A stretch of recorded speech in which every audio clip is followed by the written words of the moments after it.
Hello everyone, welcome all of you to our academy mathematics. मैं हूं अखिलेश कुमार शर्मा। सो आज जो मैं टॉपिक डिस्कस कर रहा हूं ये है क्लास 12th के मैथ्स का बेस थ्योरम। ठीक है, क्लियर है? सो बेस थ्योरम कॉन्सेप्ट हमारा आज डिस्कस हो रहा है। एक्चुअली ये जो टॉपिक होता है ये आपका कंडीशनल प्रोबेबिलिटी का ही अपर वर्जन होता है। एक्चुअली कंडीशनल प्रोबेबिलिटी में क्या होता है कि एक इवेंट होता है जो हो चुका होता है और दूसरे इवेंट के होने का चांस निकालना होता है। यहाँ पे क्या होगा, यहाँ पे बहुत सारे इवेंट होंगे, E1 E2 EN, इन इवेंट्स होंगे आपके, और एक इवेंट ए होगा जो हो चुका होगा। ठीक है, सो जब इवेंट ए हो चुका है तो ईआईज में से, ये जो E1 से लेके EN तक है, इसमें से किसी भी एक इवेंट के होने का चांस क्या होगा, probability of EI when A has been occurred.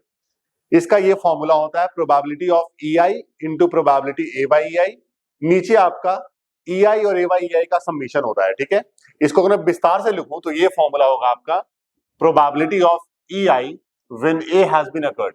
इसका फॉर्मूला कुछ ऐसा बनेगा, probability of EI into probability A by EI divide by, नीचे समीशन का मतलब ये हुआ कि probability of E1 into probability A by E1 plus probability of E2 into probability A by E2।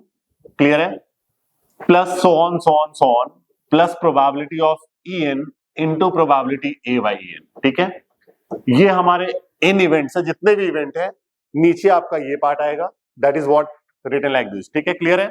तो ये तरीका होता है, ये फॉर्मूला होता है probability of EI when A has been occurred का।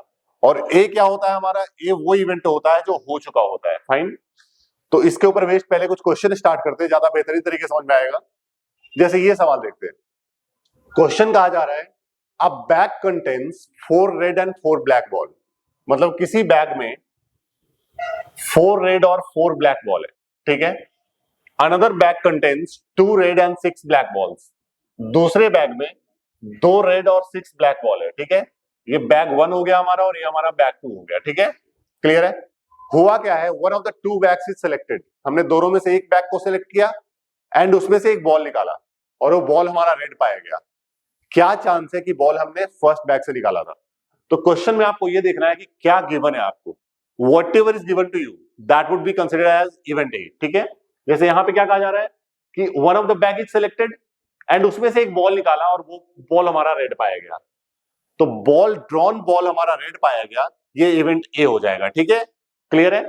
और EIs क्या होंगे जो आपको निकालना है, क्या निकालना है, what is the probability ball is drawn from first bag. तो आपका E1 हो जाएगा ball is drawn from bag 1। Clear है?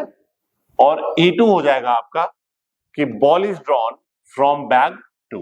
क्लियर है? और इवेंट ए क्या होगा, जो हो चुका है। क्या हो चुका है, ड्रॉन बॉल रेड निकला है। ठीक है, तो इवेंट ए हो जाएगा आपका drawn ball is red in colour. Drawn ball is red in colour. Clear है? तो इवेंट ए हो चुका है, तो E1 के होने का चांस आपको निकालना है। मतलब आपको क्या निकालना है, probability of E1 when A has been occurred। Probability of E1 when A has been occurred। तो पहले मैं इसका फॉर्मूला डाल दूंगा। सो this is probability of E1 into probability A by E1। Right, नीचे क्या हो गया हमारा, probability of E1 into probability A by E1 plus probability of E2 into probability A by E2। क्योंकि हमारे पास दो ही इवेंट थे, E1 और E2, तो दो ही इवेंट का यहाँ पे सारे कंडीशंस आएंगे। फाइन, अब ये सारी वैल्यूज मुझे साइड से निकालनी है, जो जो वैल्यूज मुझे चाहिए। प्रोबेबिलिटी ऑफ E1 चाहिए मुझे, प्रोबेबिलिटी ऑफ E2 चाहिए मुझे, probability of A by E1 चाहिए मुझे, and probability of A by E2 चाहिए। क्लियर है? सारी वैल्यूज मुझे निकालनी है और इस पे डाल देना है। E1 की प्रोबेबिलिटी क्या होगी कि पहले बैग से बॉल निकालने का चांस क्या है। तो यहाँ पे हमारे पास 2 बैग है, तो या तो हम बॉल पहले बैग से निकालेंगे या तो दूसरे बैग से निकालेंगे। प्रोबेबिलिटी क्या होगा, हाफ। पहले बैग से बॉल निकालने का चांस हाफ, दूसरे बैग से बॉल निकालने का चांस हाफ। क्लियर है? अब A बाई E1 का मतलब क्या हुआ, E1 हो चुका है, मतलब बॉल हमने पहले बैग से निकाला है, तो वो रेड होने का चांस, मतलब पहले बैग से रेड बॉल निकलने का चांस क्या होगा, फर्स्ट बैग से रेड बॉल निकलने का चांस 4/8, दिस इज 1/2। A/2 का मतलब सेकेंड बैग से रेड बॉल निकलने का चांस क्या होगा, 2/8, दैट इज 1/4। 1 बाई, ये सारी वैल्यूज हमने निकाल लिया है, सारी वैल्यूज आप इसमें डाल दीजिए, you will get the probability of E one when A has been occurred.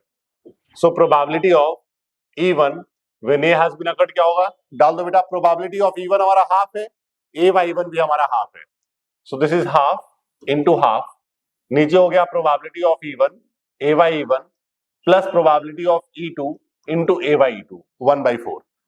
Simplify करते हैं इसको, you got 1/4 divide by 1/4 plus 1/8, है ना, ये मिल गया आपको 1/4 डिवाइड बाई दिस इज 3/8, तो ये मिल जाएगा 1/4 इंटू 8/3, 4 2 जा, so your answer is 2/3। Clear है? सो ये हो गया हमारा probability of E one when A has been occurred. Fine, let's come on the next one.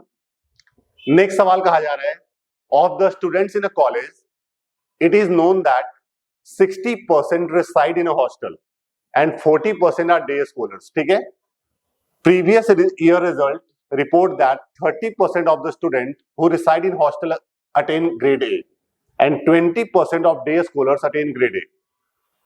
At the end of the year, one student is chosen at random from the college and he has grade A। What is the probability that the student is hostelier? तो समझना वही है मुझे कि जो निकालना है वो आपके EIs होंगे। क्या निकालना है मुझे, क्या चांस है स्टूडेंट हॉस्टलियर है। क्लियर है? तो इवेंट इवन हो जाएगा आपका, स्टूडेंट इज हॉस्टलियर, स्टूडेंट इज हॉस्टलियर, बच्चा हमारा हॉस्टल का है, और इवेंट E2 हो जाएगा हमारा, student is day scholar, student is day scholar. दो ही ऑप्शन है हमारे पास, तो E1 और E2 ही बनेगा। अब गिवन क्या है, at the end of the year one student is chosen at random from the college and he has an A grade। Clear है? जिस स्टूडेंट का सिलेक्शन हुआ उसका ग्रेड A है, तो इवेंट A आपका हो जाएगा student got grade A, student got grade A। हर सवाल में जो भी चीज गिवन है आपको, that is your event A। अब इवेंट A हो चुका है, क्या चांस है स्टूडेंट हॉस्टलियर है, मतलब मुझे probability of E1 by A निकालना है। क्लियर है? सो probability of E1 by A निकालना है मुझे, फॉर्मूला पहले लिख देते हैं हम, probability of E1 into probability A by E1 divide by probability of E1 into probability A by E1 plus probability of E2 into probability A by E2। Clear है? तो ये आपने probability of E1 by E का formula हो गया। अब मुझे ये सारी वैल्यूज निकालनी है। ठीक है, सो probability of E1 चाहिए मुझे। E1 का मतलब क्या हो गया, स्टूडेंट हॉस्टलियर हो उसका चांस क्या है। क्वेश्चन में कहा जा रहा है 60% बच्चे हॉस्टल में रहते हैं, तो हॉस्टलियर होने का चांस क्या हो गया बेटा, 60%, यानी कि 0.60। क्लियर है? अब प्रोबेबिलिटी ऑफ E2 क्या हो जाएगा, डे स्कॉलर होने का चांस, डे स्कॉलर कितने हैं हमारे 40%, 40% का मतलब 0.4 हो गया। अब क्वेश्चन में कहा जा रहा है A बाई E1 चाहिए मुझे, A बाई E1 का मतलब E1 हो चुका है तो A का चांस, E1 हो चुका है तो A का चांस, मतलब बच्चा हॉस्टल का है तो ग्रेड A आने का चांस क्या होगा। अगर बच्चा हॉस्टल का है तो ग्रेड ए आने का चांस क्या दिया हुआ है क्वेश्चन में आपको, 30%। आप ध्यान से देखें, अगर बच्चा हॉस्टल का है तो ग्रेड ए आने का chance 30%, that is 0.3। Probability of A by E2 क्या हो जाएगा, बच्चा डे स्कॉलर है, डे स्कॉलर है तो ग्रेड ए आने का चांस क्वेश्चन में दिया हुआ है 20%। Fine, so this is 20%, answer हो गया 0.2। सारी वैल्यूज आपके पास आ चुकी है, सारी वैल्यूज आप यहां पे डाल दीजिए, get the value of probability of E1 by A। So probability of E1 by A क्या हो गया मेरा, probability of E1 that is 0.6 into probability A by E1 that is 0.3 divide by probability of E1 into probability A by E1 plus probability of E2 into probability A by E2। Simplify कर दो, आपको answer मिल जाएगा। ठीक है, clear है, समझ में आ रहा है? तो ये हमारा कॉन्सेप्ट रहेगा। क्लियर है? तो अभी अगले सभी सवाल से मैं सिर्फ ये वैल्यूज निकाला करूंगा, पुट आप खुद से कर लोगे। ठीक है, क्लियर है? Let's come on the next question. जैसे कहा जा रहा है, in answering a question on MCQ a student either knows the answer और गेसेस, मतलब या तो आंसर उसको आता है या तो गेस करता है। Let 3/4 be the probability that he knows the answer and 1/4 be the probability that he guesses. Assuming that a student who guesses at the answer will be correct with probability 1/4, what is the probability that the student knows the answer given that he answered correctly? क्या given है बेटा, उसने सही जवाब दिया है, तो ये इवेंट ए हो गया हमारा। क्या हो गया, इवेंट ए हो गया हमारा student answered correctly, student answered correctly. अब हर सवाल में आपको देखना सिर्फ यही है कि अगर आपने इवेंट्स को सही से पहचान लिया, मतलब सारे कॉन्सेप्ट हमारे क्लियर हो गए हैं, अब जो निकालना है वो आपके EIs होंगे। क्या निकालना है? What is the probability student knows the answer. तो इवन हो जाएगा हमारा student knows the answer, student knows the answer. और दूसरा क्या हो सकता है? गेस करने का, student guesses the answer, right. E2 हो गया हमारा student guesses the answer, guesses the answer. All right, A हो चुका है, मुझे E1 की प्रोबेबिलिटी निकालनी है, मतलब मुझे निकालना है probability of E1 when A has been occurred. All right, पहले फॉर्मूला लिखेंगे हमेशा। So probability of E1 into probability A by E1 divide by probability of E1 into probability A by E1 plus probability of E2 into probability A by E2। अब मुझे values निकालना है। सो E1 की probability क्या हो गया बेटा? E1 का मतलब स्टूडेंट को आंसर आता था उसका चांस। क्वेश्चन में दिया हुआ है let 3/4 be the probability that he knows the answer, मतलब आंसर आता था उसकी probability 3/4। So probability of E2 क्या हो जाएगा? 1 में से माइनस कर दोगे, गेस करने का चांस क्या हो गया? 1/4 अंडरस्टूड है। A by E1 का मतलब क्या हो गया? E1 हो चुका है तो A का चांस, मतलब स्टूडेंट को आंसर आता था तो सही जवाब देने का चांस। अगर स्टूडेंट को आंसर आता है तो सही जवाब देने का चांस क्या होगा? That is exactly equal to 1, क्योंकि अगर आंसर आएगा तो आप सही जवाब ही दोगे। तो यहाँ पे कॉमन सेंस था हमारा कि अगर आंसर आता है तो सही जवाब देने का चांस क्या हो गया? 1 हो गया। और प्रोबेबिलिटी A by E2 मतलब आंसर को गेस करता है, आंसर को गेस करता है तो सही जवाब देने का चांस, आंसर को सही होने का चांस क्या होगा भाई? तो क्वेश्चन में दिया हुआ है assuming that student who guesses the answer will be correct with probability 1/4, मतलब अगर आंसर को गेस किया जाता है तो उस आंसर के सही होने का चांस क्या होगा बेटा? 1/4। तो ये सारी वैल्यूज हमारे सामने आ चुकी है, इन सारी वैल्यूज को आप फॉर्मूले में डालिए and you will get the answer. तो इस टॉपिक का सबसे बढ़िया बात ये होता है कि सब कुछ आपको गिवन होता है, सारी वैल्यूज क्वेश्चन में ही आपको दिया होता है, बस आपको देखना होता है और लिखना होता है। फाइन, सो कंप्लीट आप खुद से कर लेंगे, इन सारी वैल्यूज को आप इस फॉर्मूले में डालिए and you will get the answer. Come on the next question. अच्छा सवाल। A laboratory blood test is 99% effective in detecting a certain disease when it is in fact present, मतलब अगर किसी को बीमारी है और वो लैब में टेस्ट कराता है तो उसके पॉजिटिव होने का चांस 99% है। उसके बाद कहा जा रहा है कि however test also yields a false positive result for 0.5% of the healthy person tested, मतलब किसी हेल्दी पर्सन का टेस्ट हुआ और उसका टेस्ट का रिपोर्ट पॉजिटिव आ जाएगा, मतलब आ जाएगा रिपोर्ट में आएगा कि बीमारी है, जबकि बंदा हेल्दी है, उसका चांस दिया हुआ है 0.5%। आगे कहा जा रहा है if 0.1% of the population has the disease, मतलब 0.1% लोगों को एक्चुअली बीमारी है। So what is the probability that a person has the disease given that his test is positive. Clear है? मतलब एक बंदे का टेस्ट हुआ और टेस्ट उसका पॉजिटिव आ गया, जब टेस्ट पॉजिटिव आ गया तो क्या चांस है कि उसको बीमारी है? सो इवेंट ए क्या हो जाएगा हमारा? टेस्ट पॉजिटिव आ गया है ना, test report is positive, test report is positive, जो हो चुका है वो इवेंट ए होगा। निकालना क्या है? क्या चांस है उसको एक्चुअली बीमारी है? तो इवेंट इवन हो जाएगा person has the disease, person has the disease, person को बीमारी है। और E2 हो जाएगा person does not has the disease, बीमारी नहीं है, does not has the disease. Clear है? सो ए हो चुका है, मुझे E1 की प्रोबेबिलिटी निकालनी है। So you have to find out probability of E1 when A has been occurred. तो ये क्या हो गया बेटा? Probability of E1 into probability A by E1 divide by probability of E1 into probability A by E1 plus probability of E2 into probability A by E2। हमने formula लिख दिया, अब मुझे सिर्फ वैल्यूज निकालना है। प्रोबेबिलिटी ऑफ E1 क्या हो जाएगा? E1 की प्रोबेबिलिटी मतलब कि बीमारी होने का चांस, क्वेश्चन में दिया हुआ है 0.1% of the population has the disease, तो मतलब बीमारी होने का चांस क्या हो गया? 0.1%, दैट इज 0.001। अब बोलेगा E2 का प्रोबेबिलिटी क्या होगा? मतलब बीमारी नहीं होने का चांस, 1 में से इसको माइनस कर दोगे, you will get 0.999। A by E one का मतलब क्या हो गया, इवन हो चुका है मतलब बीमारी है, बीमारी है तो टेस्ट पॉजिटिव आने का चांस, फर्स्ट लाइन बेटा कहा जा रहा है अगर बीमारी है, क्लियर है, तो टेस्ट पॉजिटिव आने का चांस कितना है 99%। 99% का मतलब क्या हो गया 0.99। ए वाई टू का मतलब क्या हो जाएगा, बीमारी नहीं है, बीमारी नहीं है तो भी टेस्ट पॉजिटिव आ जाए, बीमारी नहीं है तो भी टेस्ट पॉजिटिव आने का चांस क्या है, क्वेश्चन में दिया हुआ है 0.5%, 0.5%, तो ये आपका हो गया 0.5%। So the answer is 0.005। Clear है, अगेन सारी वैल्यूज हमारे सामने है, you will just put the value in this formula and will get the answer. ठीक है, कंप्लीट आप खुद से कर लेंगे। अगले सवाल पे आते हैं, question number 6।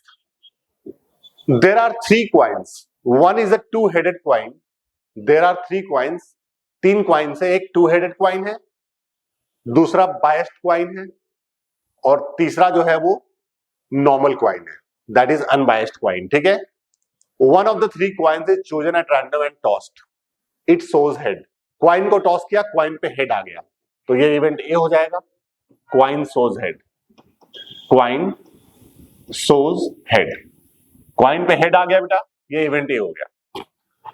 What is the probability coin was two headed, तो 3 क्वाइन है हमारे पास, तो 3 इवेंट बनेगा, E1 E2 and E3। Event E1 हो गया, coin is two headed, coin is two headed.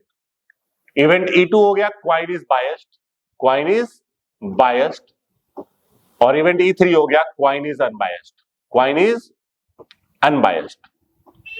सो बेटा ए हो चुका है, तो E1 का चांस बता रहा है मुझे, मतलब पहले मैं फॉर्मूला लिख दूंगा, probability of E1 when A has been occurred, right. So formula क्या होगा हमारा इसका, probability of E1 into probability A by E1 divide by, नीचे क्या आएगा, probability of E1 into probability A by E1 plus probability of E2 into probability A by E2। क्योंकि 3 event है तो एक और आएगा यहाँ पे, probability of E3 into probability A by E3।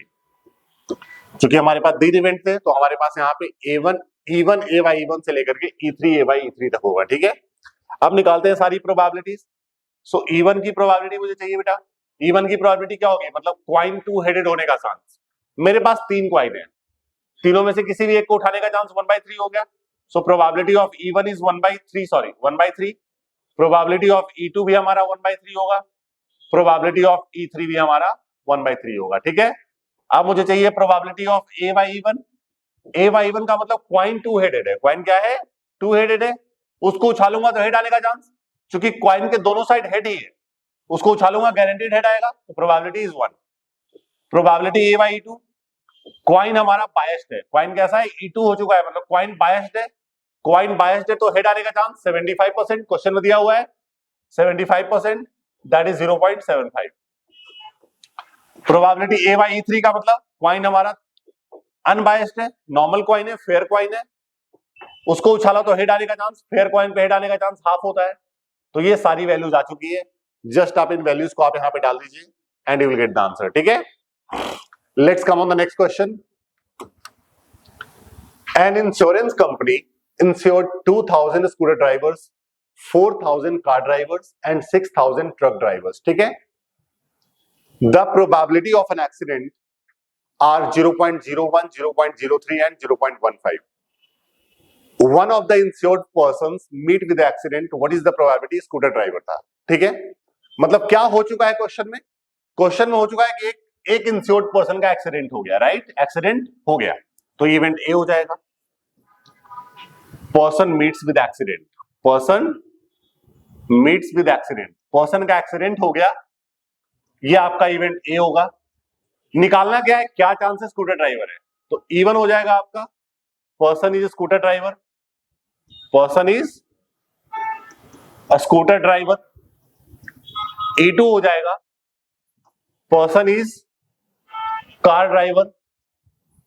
E3 हो जाएगा, person is truck driver, truck driver. A हो चुका है तो E1 का चांस क्या होगा बेटा निकालना आपको, फिर से फॉर्मूला लिख दो, probability of E1 when A has been occurred, तो क्या हो गया, this is probability of E1 into probability A by E1 divide by probability of E1 into probability AY E1 plus probability of E2 into probability AY E2 plus probability of E3 into probability AY E3।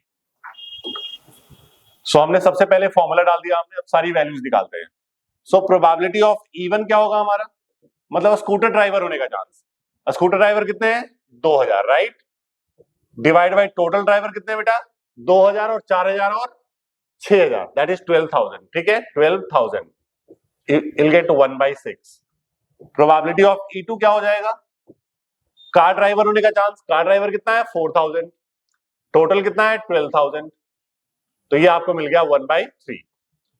Probability of E3 क्या हो जाएगा, truck driver होने का chance, truck driver कितना है 6000, total कितना है 12,000, so the answer is 1/2। तो हमने E1 E2 E3 की प्रोबेबिलिटी निकाल ली। अब मुझे चाहिए probability of AY E1। Probability of AY E1 का मतलब बंदा जो है वो कार ड्राइवर है, E1 हो चुका है, कार ड्राइवर है तो एक्सीडेंट होने का चांस, कार ड्राइवर के एक्सीडेंट होने का चांस 0.01। क्वेश्चन में दिया हुआ है मुझे प्रोबेबिलिटी AY E2 क्या होगा, अगर बंदा जो पर्सन है वो कार ड्राइवर है तो सॉरी, पहला था हमारा स्कूटर ड्राइवर, सॉरी, अगर पर्सन जो है स्कूटर ड्राइवर है तो एक्सीडेंट होने का चांस 0.01, अगर पर्सन कार ड्राइवर है तो एक्सीडेंट होने का चांस 0.03। क्वेश्चन में दिया हुआ है 0.03। और AY E3 का मतलब क्या हो गया, पर्सन जो है वो ट्रक ड्राइवर है तो एक्सीडेंट होने का चांस 0.15। ये लीजिए सारी वैल्यूज हमारे सामने आ चुकी है, just put all the values in this formula and gate the answer. ठीक है, नेक्स्ट क्वेश्चन पे आते हैं। क्वेश्चन कहा जा रहा है factory has 2 machines A and B. Past records shows that machines A produced 60% of the items and machine B produced 40% of the items. उसके बाद कहा जा रहा है कि 2% of the items produced by machine A are defective and 1% produced by machine B are defective. मतलब machine ए जो भी आइटम प्रोड्यूस करता है उसमें से 2% डिफेक्टिव होते हैं और मशीन बी जो प्रोड्यूस करता है उसमें से 1% डिफेक्टिव होते हैं। आगे कहा जा रहा है all the items are put into one stock pile and then one item is chosen at random found to be defective. मतलब क्या हो चुका है, एक आइटम जो हमने रैंडम उठाया वो डिफेक्टिव पाया गया, तो इवेंट ये हो जाएगा item is found to be defective, item is defective. क्या निकालना है आपको, क्या चांस है उसको मशीन बी ने प्रोड्यूस किया था, तो या तो ए करेगा या तो बी करेगा, तो इवेंट ए हो जाएगा item is produced by machine A, item is produced by machine A, और इवेंट E2 हो जाएगा item is produced by machine B. A हो चुका है तो E2 का चांस निकालना है आपको, इस बार क्या निकालना है, E2 का chance. So probability of E2 when A has been occurred क्या हो गया हमारा, पहले फॉर्मूला लिख दो, probability of E2 into probability AY E2 divide by, नीचे वही आएगा E1 into probability AY E1 plus probability of E2 into probability AY E2। Fine, so E1 की प्रोबेबिलिटी, E1 का मतलब क्या हो गया, आइटम को A प्रोड्यूस करेगा, उसका चांस क्या है 60%। क्वेश्चन में दिया हुआ है 60% टाइम जो होता है A काम करता है, तो 60% दैट इज 0.6। E2 का प्रोबेबिलिटी क्या हो गया, B प्रोड्यूस करेगा, उसका चांस 40%, 0.4 हो गया। AY E1 क्या हो जाएगा, प्रोबेबिलिटी ऑफ AY E1 मतलब आइटम को A ने प्रोड्यूस किया है, जब मशीन A ने प्रोड्यूस किया तो डिफेक्टिव होने का chance 2%, 2% that is 0.02। AY E2 की प्रोबेबिलिटी क्या हो जाएगी, आइटम को मशीन B ने प्रोड्यूस किया है, मशीन B ने प्रोड्यूस किया तो डिफेक्टिव होने का chance 1%, right, so this is coming out to be 0.01। सारी वैल्यूज आ गया आप हमारे पास, just put all the values in this formula, will get the answer. ठीक है, नेक्स्ट क्वेश्चन पे आते हैं अब हम। क्वेश्चन पे कहा जा रहा है 2 groups are competing for the position on the board of directors. ठीक है, the probabilities that the first and second group will win are 0.6 and 0.4.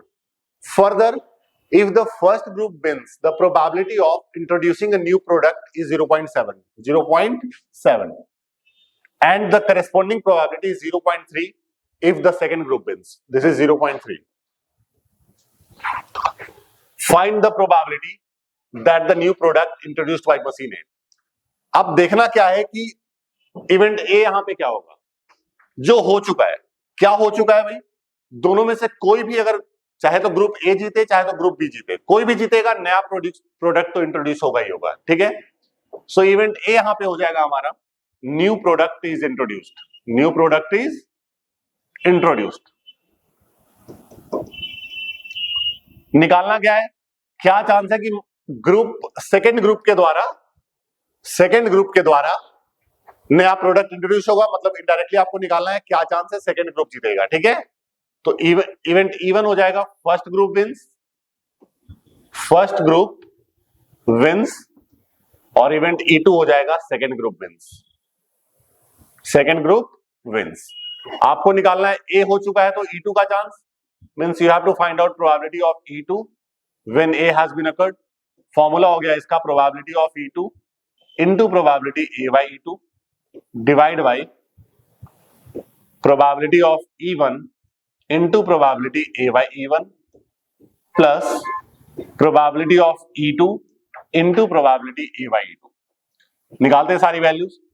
E1 की प्रोबेबिलिटी क्या हो गया हमारा, E1 का मतलब फर्स्ट ग्रुप जीतेगा उसका चांस 0.6 क्वेश्चन में दिया हुआ है 0.6।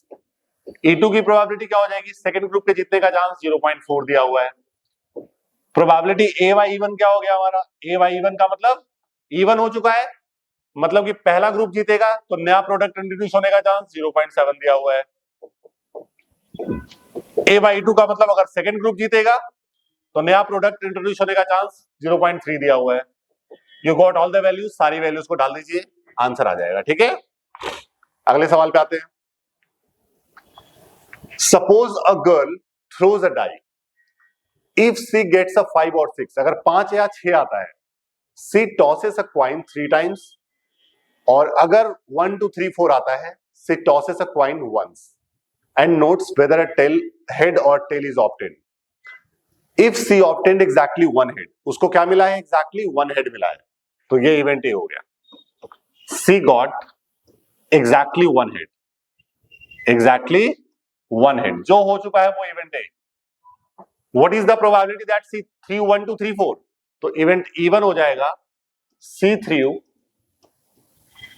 1 2 3 4, और E2 हो जाएगा सी थ्रू 5 और 6। ये हो चुका है, इसका चांस आपको निकालना है। So you have to find out probability of E1 when A has been occurred. So by formula probability of E1 into probability A by E1 divide by probability of E1 into probability A by E1 plus probability of E2 into probability A by E2। So probability of E1 क्या हो गया हमारा, E1 का मतलब 1 2 3 4 आने का, फेंकने का चांस 4/6 यानी कि 2/3। प्रोबेबिलिटी ऑफ E2 क्या हो जाएगा, 5 और 6 फेंकने का चांस 2/6 यानी कि 1/3। अब प्रोबेबिलिटी A by E1 क्या हो जाएगा, A by E1 का मतलब E1 हो चुका है तो A का चांस, E1 हो चुका है मतलब 1 2 3 4 फेंका है तो एग्जैक्टली 1 हेड आने का चांस। 1 2 3 फेंकने पे सी टॉसेस अ कॉइन वंस, एक ही बार कॉइन फेंका जाता है तो उसमें हेड आने का चांस क्या होगा बेटा, हाफ होगा। A by E2 का मतलब E2 हो चुका है, मतलब 5 और 6 फेंका है उसने तो एग्जैक्टली हेड 1 हेड आने का चांस। 5 और 6 होने पे कॉइन को आप 3 टाइम फेंकते हैं, जब 3 टाइम फेंकेंगे तो एग्जैक्टली 1 हेड 3 केसेस में आता है, ठीक है। सो प्रोबेबिलिटी ऑफ एग्जैक्टली 1 हेड हमारा क्या हो गया, 3/8। क्लियर है। तो इस तरीके से सारी वैल्यूज हमारे सामने आ चुका है। Put the values, will get the answer, ठीक है। नेक्स्ट सवाल पे आते हैं। ये तो हमने अभी करवाया था, ऐसा क्वेश्चन आप कर लोगे खुद से। Last question of this topic, बहुत ही बेहतरीन सवाल, ध्यान से देखना इसको। अ card is lost from A pack of 52 cards, एक कार्ड खो गया, बाकी बचे कार्ड में से 2 कार्ड निकाले गए और दोनों डायमंड पाया गया। एक कार्ड खो गया, बाकी बचे कार्ड में से मैंने 2 कार्ड निकाला, दोनों डायमंड पाया गया, ठीक है, क्लियर है। सो इवेंट ए हो जाएगा, both drawn cards are found to be diamond, both drawn cards are diamond, क्या चांस है लॉस्ट कार्ड डायमंड था, तो E1 हो जाएगा आपका lost card is diamond, E2 हो गया lost card is not diamond, lost card is not diamond. A हो चुका है बेटा, आपको इवन का चांस निकालना है, यानी you have to find out probability of E one when A has been occurred. तो क्या हो गया, probability of E one into probability A by E one divide by probability of E one into probability A by E one plus probability of E2 into probability A by E2। ये तो formula हो गया, निकालते हैं वैल्यूज। प्रोबेबिलिटी ऑफ इवन का मतलब क्या हो गया, लॉस्ट कार्ड डायमंड होने का चांस। एक कार्ड खो गया, वो डायमंड होने का chance is just simple as एक कार्ड निकाला, वो डायमंड होने का chance, that is equal to 13/52, यानी कि 1/4, राइट। प्रोबेबिलिटी ऑफ E2 क्या हो गया, लॉस्ट का डायमंड नहीं होने का चांस 1 माइनस दिस 3/4। अब मुझे निकालना है प्रोबेबिलिटी ए बाय इवन। इसको आप ध्यान से देखिएगा, इवन हो चुका है, क्या हो चुका है, इवन हो चुका है, तो ए होने का चांस मतलब लॉस्ट कार्ड डायमंड है। बेटा अगर लॉस्ट कार्ड डायमंड है तो ध्यान से देखो, 51 कार्ड बचे हमारे पास, एक डायमंड खो गया तो हमारे पास 12 डायमंड बचा हुआ है, बाकी 39 अदर कार्ड्स है। 39 क्या है, अदर कार्ड्स। ये हमारा, उसको हमने मार दिया, उसको टोटल 51 कार्ड्स है, डायमंड 12 है क्योंकि डायमंड ही खोया है, ठीक है। 39 हमारे अदर कार्ड्स है। अब इसमें से दो कार्ड निकाला, दोनों डायमंड हो जाए। पहला निकालूंगा, डायमंड होने का चांस क्या हो गया, 12/51, एक डायमंड निकल गया। एक और कार्ड निकाला, डायमंड होने का chance 11/50, 11/50। Probability A by E2 का मतलब क्या हो गया, E2 हो चुका है, E2 हो चुका है, मतलब लॉस्ट कार्ड डायमंड नहीं है, बट कार्ड तो खोया है, तो कार्ड तो मेरे पास 51 ही रहेंगे, बट डायमंड नहीं खोया है, इसलिए डायमंड आपके पास 13 के 13 है, 13 डायमंड है आपके पास, क्लियर है। अदर कार्ड में से एक कार्ड खो गया, मतलब 38 अदर कार्ड्स है, 38। अब यहां से दो कार्ड निकाला, दोनों डायमंड हो जाए। पहला निकाला डायमंड होने का चांस 13/51, दूसरा निकाला डायमंड होने का चांस 12/50। सॉल्व कर दीजिए, तो आपके पास सारी वैल्यूज आ चुकी है, put all the values and you will get the answer. So बहुत ही बेहतरीन टॉपिक था ये, काफी आसान, एक ही सवाल के जैसा सारा क्वेश्चन है। अच्छे से देखना वीडियोस को, और किसी सवाल में डाउट हमेशा कहता हूं उसको आप दोबारा देख लीजिए, ठीक है। सो अगर आपको ये वीडियो पसंद आई हो, लाइक और सब्सक्राइब करना ना भूलें। Thank you so much all of you.